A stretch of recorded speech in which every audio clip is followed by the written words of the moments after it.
Bonjour, mon nom est Sylvie. Je me dis mécanicienne du véhicule humain. Je raconte des histoires, les miennes, les vôtres, et je vous offre des visualisations afin de toucher et amener à une guérison votre cœur, votre corps et votre âme. Aujourd'hui, mon histoire, coïncidence, hasard ou synchronicité. Qu'est-ce qu'on en fait? Les coïncidences. La prophétie des Andes de James Redfield est un livre qui étudie bien la concurrence remarquable des circonstances ou des événements qui n'ont pas de connexion apparente les unes avec les autres. Les coïncidences. Un homme un peu perdu dans sa vie part en quête initiatique à la recherche d'un mystérieux manuscrit sur la voie des révélations de la vie en 9 étapes, lui permettant de comprendre le sens de la vie. Au cours des différentes étapes de son parcours, il en apprendra sur les énergies qui nous entourent et le rôle des coïncidences. Le hasard est une circonstance dont le caractère est imprévisible et dont les effets peuvent être favorables ou défavorables. Le hasard fait bien les choses, le hasard n'existe pas, ou on crée son propre destin. Le hasard est un mot que l'on donne à une situation non planifiée, à quelque chose qu'on a du mal à s'expliquer, à une rencontre impromptue. Tandis que la synchronicité, selon le psychiatre suisse Carl Gustav Jung, c'est la coïncidence entre une pensée qu'on peut avoir à l'intérieur de nous et quelque chose qui se passe à l'extérieur de nous. La synchronicité fait le lien entre deux événements qui n'ont rien en commun. Par exemple, tu penses à quelqu'un et tout à coup le téléphone sonne et c'est lui. Ou comme ça m'est arrivé cette semaine. Je fais du ménage dans mes dossiers et je m'aperçois que dans la filière d'une cliente, j'ai un objet que je devais lui remettre, mais elle a quitté le Québec. Je communique avec elle pour avoir sa nouvelle adresse en France, pour que je puisse lui faire parvenir l'objet en question, et elle me dit justement que sa fille vient la visiter la semaine prochaine. Je n'ai qu'à le lui remettre pour qu'elle le lui apporte. Je prends alors rendez-vous avec sa fille et elle offre de venir chez moi pour chercher l'objet. À son arrivée, je lui demande si elle a eu de la difficulté à me trouver. Elle dit non, je me suis bien rendue, car tout l'été dernier, j'ai gardé les enfants de votre voisine. Coïncidence, hasard ou synchronicité? Quel que soit le mot que l'on choisisse pour décrire cette situation, il n'en reste pas moins que c'est plutôt bizarre, et ça me pousse à faire une réflexion sur la chose. En plus, au fil des 50 dernières années, j'ai sur mon passage Louise, que je rencontre à plusieurs reprises, mais que je n'ai pas nécessairement côtoyée de façon régulière pour m'en faire une grande amie. Nos chemins se croisent parfois sans qu'on le sache, et nous avons des connaissances communes sans que l'on se voie nécessairement en même temps. Tout ça se fait sans qu'on ne s'en aperçoive vraiment, mais ce qui a piqué notre désir de se retrouver devant un café pour se jaser, c'est que par hasard, on se retrouve sous le même toit, on se reconnaît une fois de plus, et à ce moment-là, on décide qu'il faut absolument que l'on se parle. Cela fait trop de fois depuis 50 ans que l'univers nous fait croiser nos chemins. Ces circonstances ou coïncidences sont trop nombreuses pour les ignorer. On fixe un premier rendez-vous dernièrement afin de décortiquer tout ça. Qui es-tu? Que fais-tu? Quel est ton parcours? Nos croisements ont commencé quand nous étions en secondaire 3 et 4. Nous avons fréquenté la même école et avions des classes ensemble, mais nous ne sommes pas devenus amis ou dire se tenir ensemble.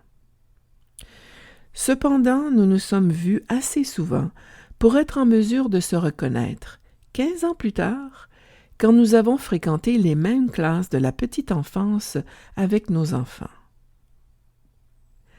Encore là, nous n'avions pas poussé les événements pour en apprendre plus sur l'une ou l'autre.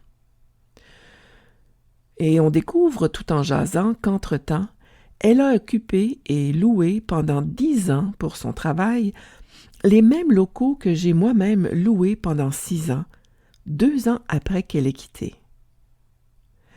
De plus, le travail qu'elle a fait par après était aux côtés d'une de mes meilleures amies. Coïncidence? Hasard? Ou synchronicité? Au moment où je vous parle, nous ne savons toujours pas vraiment pourquoi l'univers fait que nos chemins se croisent. Selon la prophétie des Andes, développer cette capacité de saisir les synchronicités nous mène vers notre mission de vie. La vie place des indices sur notre chemin et si nous y sommes attentifs, nous pouvons avancer plus vite vers la satisfaction, non seulement d'avoir une vie bien remplie, mais d'être sur notre propre chemin de vie.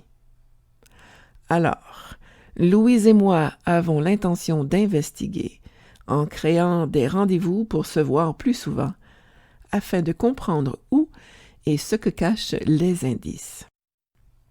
Et si ce n'était que pour vous parler ici, dans le moment présent, sur les coïncidences, le hasard ou les synchronicités, ou encore sur notre intuition. Comment on développe son intuition? Être à l'écoute de ces signes, prendre conscience de ces coïncidences et y faire plus attention peut sûrement aider à développer notre intuition.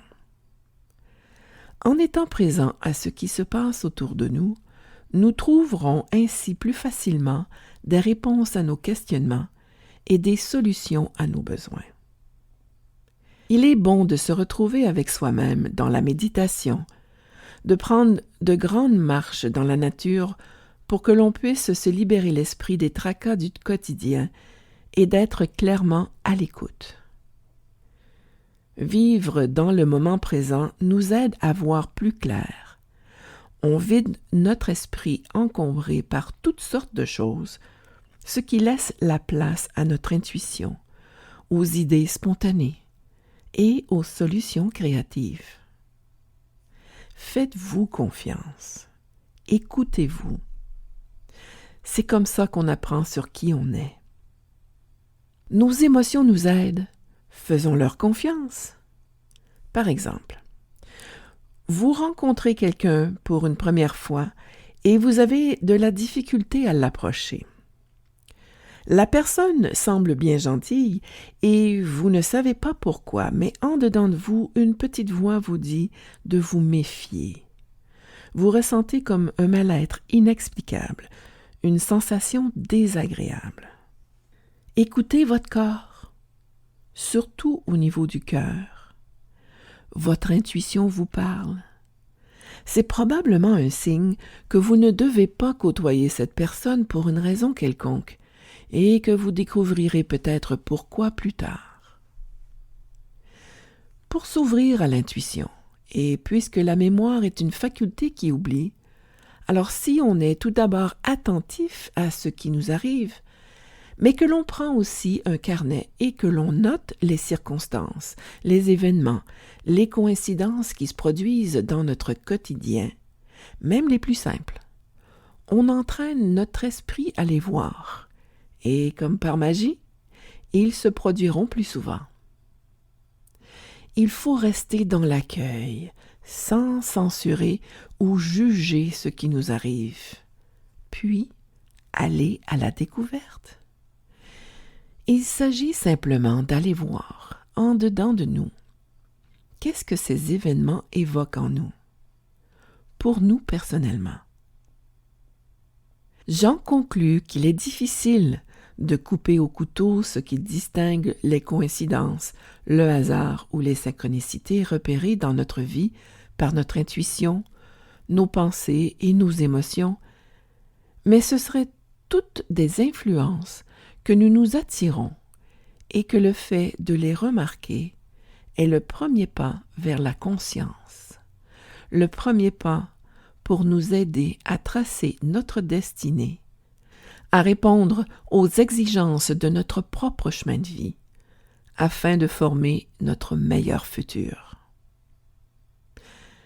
Si vous désirez aller plus loin, afin de découvrir un peu plus votre intuition, un outil pour vous aider à dépister des réponses se retrouve sur mon site web au www.sylvietm.com ou encore sur ma chaîne YouTube Mécanicienne du véhicule humain. Et ici, je pense particulièrement à la visualisation, se connecter à son intuition, à son cœur.